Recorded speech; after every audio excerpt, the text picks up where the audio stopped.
Okay, this is chapter 1. Okay, I will be doing sort of like a lecture and I'll help you go through it and see, if this helps you when you navigate through chapter 1.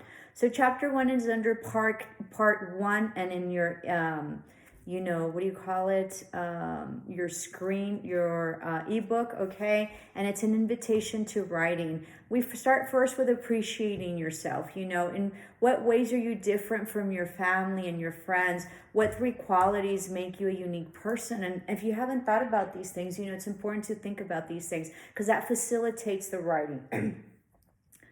This is also sort of like a technical writing class, okay? So it's about, grammar and, and writing appropriately, and possibly also, technical writing has to do specific with the career and the job that you're in, okay? So chapter 1 is gathering ideas and for writing. The objectives is the pre-writing techniques. So you have a pre-writing. This chapter, you will practice several pre-writing techniques by using professional writers as well as student writers as they generate ideas and gather material for writing. I have my book over here, okay, so sorry.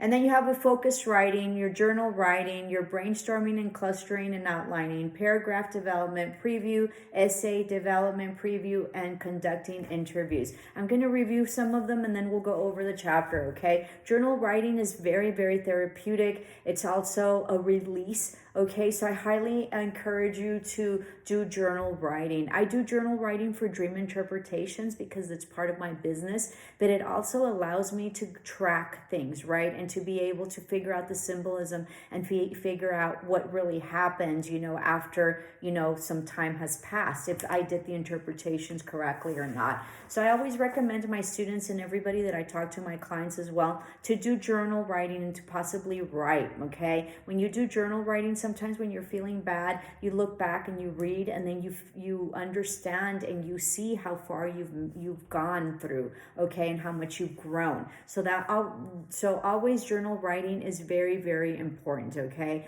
Just be mindful because it's sort of like a diary, and for so if you're doing sketch stuff, somebody might catch it. So be mindful of that. But it is very therapeutic, okay? And it helps you understand your feelings or what you're going through because you're writing it. So it's another way of communicating things and possibly expressing it, because when you write it, you're going to have to express. And so you have to express what it is that you feel in order to be able to write it. So it helps you express the emotions or the situation or the experience that you've been going through. Focus-free writing is that you focus specifically on something and then you just sort of write, okay? Brainstorming, clustering, and outlining. So brainstorming is always really important. When you have a brainstorm, you sort of have a collaboration, right? It could be with people, or you can have a brainstorming of just writing ideas down and then figuring out what it is that you want, or a topic, or, specific chapters, or, that's how you start. Clustering, it sort of shows there, a mapping. I usually like to map things. It helps a lot. You can use that for your outline as well. Just really simple, like if you have children, mapping is really important and it can help them really organize their essays. You pick your topic and then you do your bubbles right on top, with each maybe chapter that you're going to be writing on that specific category or topic. So let's say we pick a topic of like spiders, just to make it simple. And you could use this, and it could be used at our level, at, a higher education, or you could use it with your kids. So you pick spiders, and then, you put like maybe chapter 1, like your introduction, right? What is spiders? Spiders are insects. And then maybe chapter 2, so a second bubble would be like environment. Where do they live? What's specific to their home? Their webs, spiders, weave webs, right? And then, it counts as a house, but it also counts as being able to catch their prey. gray. And so, you know, and then maybe you have venomous spiders. And so each bubble is a specific chapter, paragraph that you're going to be writing in. And so when you have 7, right now we have about 2 or 3, right? And then you have your introductory and your summary. So then we have a good solid essay that has approximately like 7 paragraphs, and then you can write your paper on that. You can start writing your paper. You all can do the same thing. Whenever you have an essay, pick your topic. I highly recommend you pick a topic that has a lot of research or things that you can get information and resources on, okay, in order to be able to elaborate on it, and be able to write, you know, the essay or the paper that you need to write, whatever the requirements are, whether there are a lot of, you know, pages or whatever. So make sure that you really hone in on that specifically at the beginning, because then once you get into your paper and you don't have enough information or data to be able to write your topic on, then that becomes a problem. So it's better to get it changed and tell your professor or whoever it is that you're telling, you know what, there isn't enough data or enough resources within this topic. Can I change it? Okay. And then outlining is really good for you to study. You can outline your you know, your books, okay, and your chapters. Usually they bring in an outline, and so that can help you study a lot. It can also help you, just like the mapping, it's a different way of mapping. It helps you, you know, concisely, you know, create your essay. It organizes you in terms of how the essay should be and your writing. And then you have paragraph development preview, and then you have easy development preview, and then conducting interviews and surveys. Okay, so the following chapter shows stages of writing the writer goes through to produce the finished piece of writing. A good writer does a lot of editing, and they think about writing all the time, and suddenly it just sort of appears, okay? Whatever it is that they need to write on, or the sentence or the paragraph. So it's an ongoing process always. And then writers differ slightly on how they approach a task. But for most of us, following these steps are necessary. So pre-writing stage, choose the topic and consider the aspect of the topic interesting you.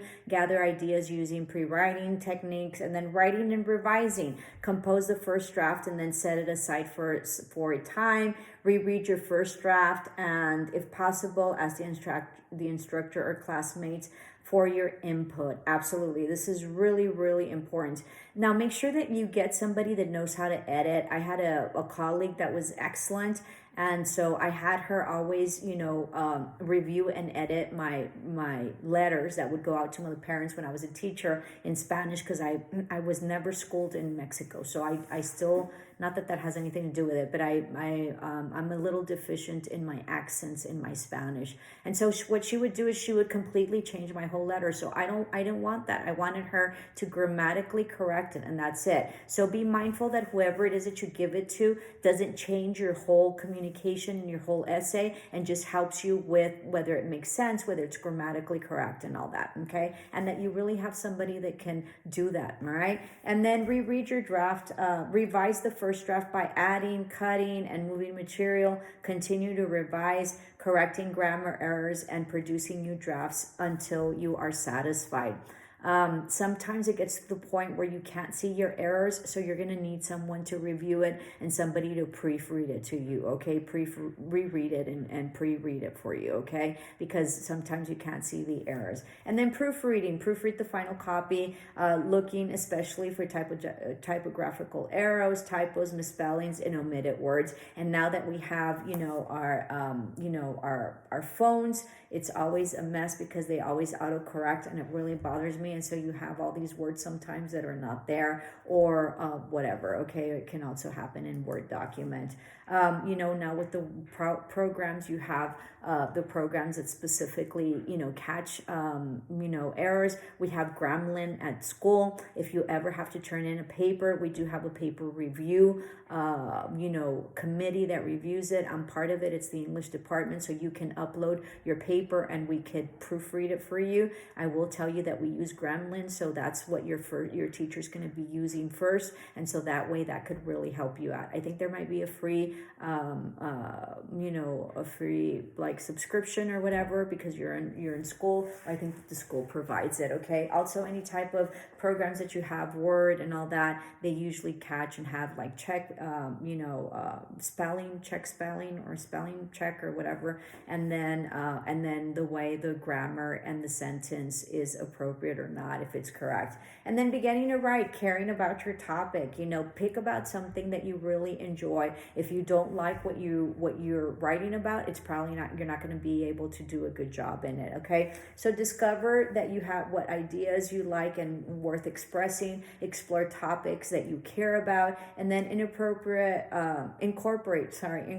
the ideas of others onto your own work. So that's part of doing the research that you have. You sort of incorporate other ideas, you research and you find things in other resources, and then you start incorporating that into your writing, especially in medical. Okay, medical resources or journals use other scientists. That's why annotations are very important, and bibliographies and all that, so that way they can reference it, and then whoever wrote it gets the recognition and the acknowledgement of what they wrote, because sometimes they make medical discoveries or discovered diseases and all that. So pre-writing techniques, the first step in writing, the earliest stages of writing process using this technique, such as brainstorming, clustering, and outlining. We already discussed that.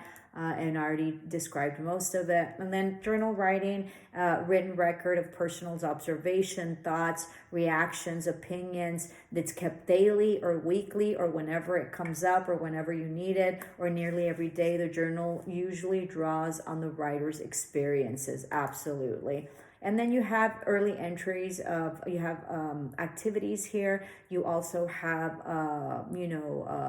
entry of a diary of Latoya Hunter. And so you can read that on your own. And then focus-free writing is a pre-writing technique in which the writer explores a topic by writing for a predetermined amount of time without stopping, even if it means repeating the same ideas. You just constantly do it. You set a specific time, and then you just free write whatever comes to you. Hopefully it'll be the correct topic. If not, sometimes you just keep on writing. So very, very interesting on the focus-free writing. And then you have the brainstorming, clustering, and outlining.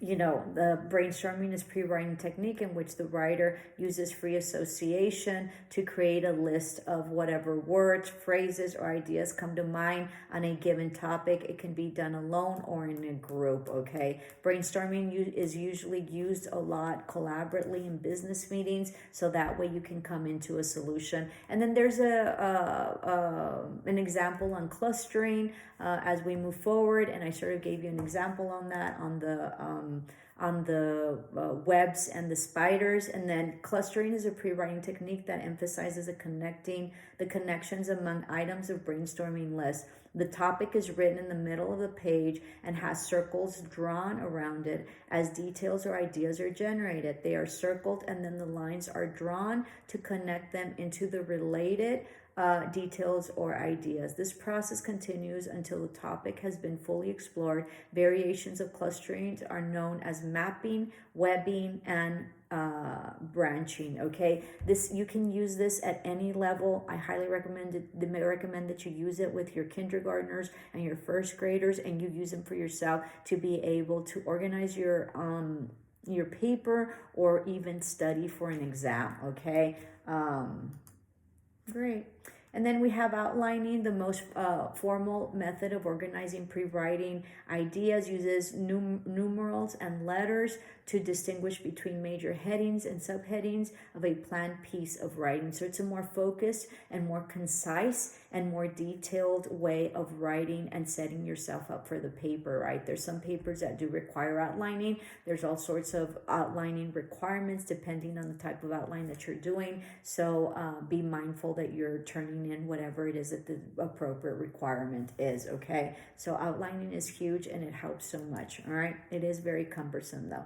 And then developing a paragraph from an outline, there's an example there, and you also have here an example of developing an essay from an outline. It gives you a huge example.